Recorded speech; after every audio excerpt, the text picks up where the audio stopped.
আসসালামু আলাইকুম। আপনারা সব কেমন আছেন? আশা করি ভালো আছেন। আলহামদুলিল্লাহ আমিও ভালো আছি। আজকের রেসিপি রুই মাছের কালিয়া, একেবারে অনুষ্ঠান বাড়ির মতো করে রান্না করব। পুরো ভিডিওটা আপনারা দেখতে থাকুন। প্রথমে আমি মাছটা ম্যারিনেট করে নেব। এখানে দিয়ে দিলাম 1 চামচ নুন, হাফ চামচ হলুদ গুঁড়ো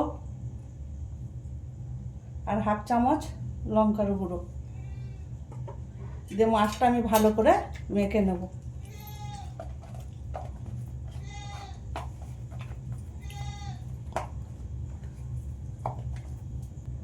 মাছটা আমার নুন হলুদ মাখানো হয়ে গেছে। এবার আমি 10 মিনিটের মতো মাছটা রেখে দিলাম। এবার মাছটা রান্না করার জন্যে এখানে আমি একটা বড় সাইজের পেঁয়াজ নিয়েছি। এটার আমি পেস্ট তৈরি করে নেব। একটা টমেটো কেটে নিয়েছি, এরও আমি পেস্ট তৈরি করে নেব। আর এখানে আছে 9টা কাজু আর 6টা বাদাম, এটারও পেস্ট আমি তৈরি করে নেব। এখানে আমার পেস্টগুলো সব তৈরি করা হয়ে গেছে।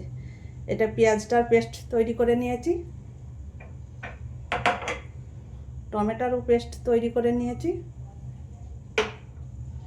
আর কাজুটারও পেস্ট আমি তৈরি করে নিয়েছি। এবার চলে এলাম রান্নার কাছে।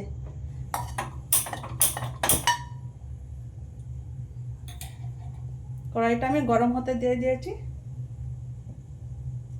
কড়াই গরম হয়ে গেছে। এবার আমি পরিমাণ মতো সাদা তেল দিয়ে দিচ্ছি মাছটা ভাজার জন্য। তেলটা গরম হতে থাকুক। তেল গরম হয়ে গেছে। এবার আমি মাছগুলো সব একে একে দিয়ে দিলাম, ভেজে নেব।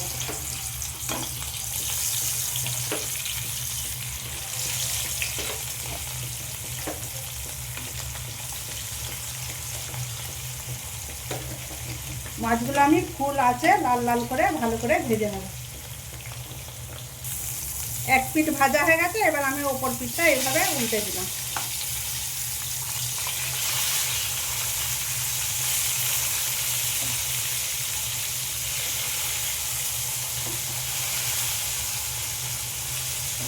মাছগুলো ভালো করে আমি ভেজে নেব। মাছগুলো আমার লাল লাল করে ভাজা হয়ে গেছে। এবার আমি মাছগুলো সব তুলে দিলাম।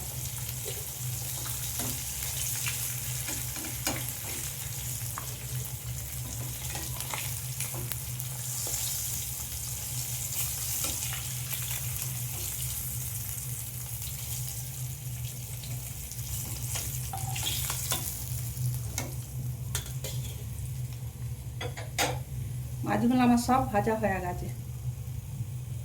ওই মাছ ভাজার তেলেই আমি মাছটা রান্না করে নেব। এবার আমি ফোড়নে দিয়ে দিলাম 4টা এলাচ, 4টা লবিং, একটা তেজপাতা, 2টো লাল লঙ্কা, একটা দারচিনির টুকরো।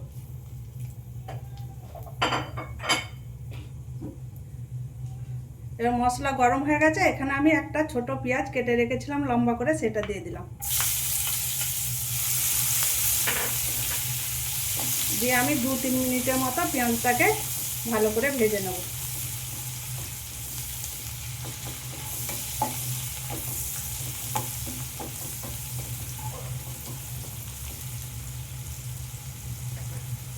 পেঁয়াজটা আমার 2-3 মিনিটের মতো ভাজা হয়ে গেছে। এবার আমি যে পেঁয়াজটা পেস্ট করে রেখেছিলাম সেটাও আমি এখানে দিয়ে দিলাম।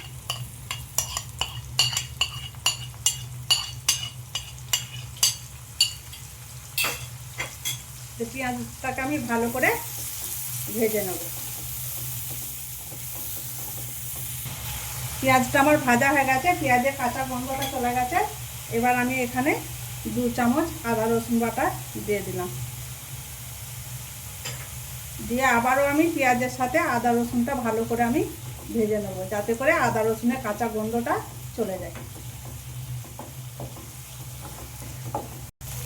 আদা রসুনের কাঁচা গন্ধটা চলে গেছে। এবার আমি এখানে মশলাগুলো একে একে দিয়ে দেব। দিয়ে দিলাম 1 চামচ হলুদ গুঁড়ো, 1 চামচ ধনে গুঁড়ো, 1 চামচ লঙ্কার গুঁড়ো, হাফ চামচ জিরে গুঁড়ো, আর হাফ চামচ নুন আমি দিয়ে দিলাম। আর দিলাম আমি 1 চামচ কাশ্মীরি লঙ্কার গুঁড়ো।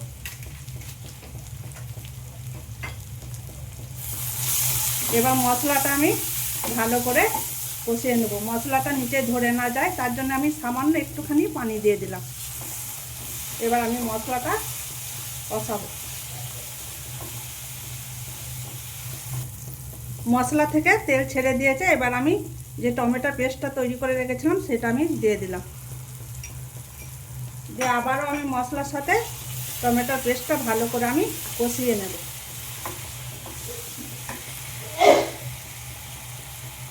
টমেটোটা আমার ভালো করে মশলার সাথে কষানো হয়ে গেছে। এবার আমি কাজু বাদামের পেস্টটা এখানে দিয়ে দিলাম।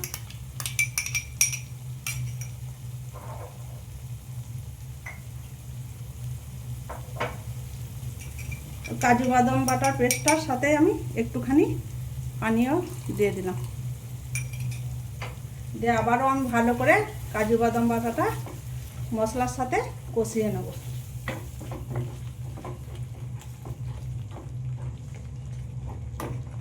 কাজু বাদামটা আমার মশলার সাথে ভালো করে কষানো হয়ে গেছে। এবার আমি 1 কাপ টক দই ফেটিয়ে রেখেছিলাম সেটা আমি এখানে দিয়ে দিলাম। দইটা দেওয়ার পর আমি চুলার আঁচটা কিন্তু ধিমা করে দিলাম, নাহলে ফেটে যাওয়ার ভয় থাকে। দিয়ে আবারও মশলার সাথে আমি দইটাকে ভালো করে কষিয়ে নেব।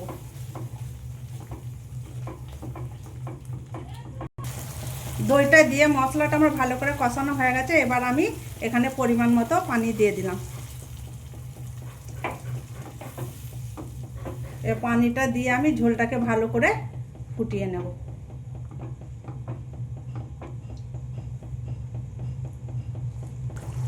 ঝোলটা ফুটে গেছে। এবার আমি মাছ ভাজাগুলো একে একে দিয়ে দিলাম।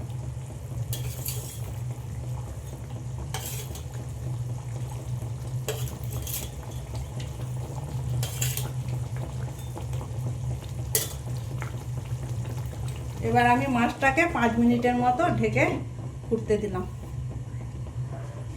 5 মিনিট হয়ে গেছে। এবার আমি ঢাকনাটা খুলে দিলাম।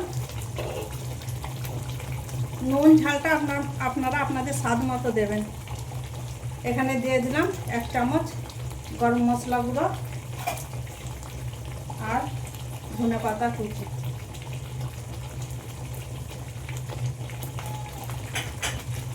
দিয়ে একবার হালকা হাতে আমি গরম মশলাটা ভালো করে মিশিয়ে দেবো মাছ রান্নার সাথে।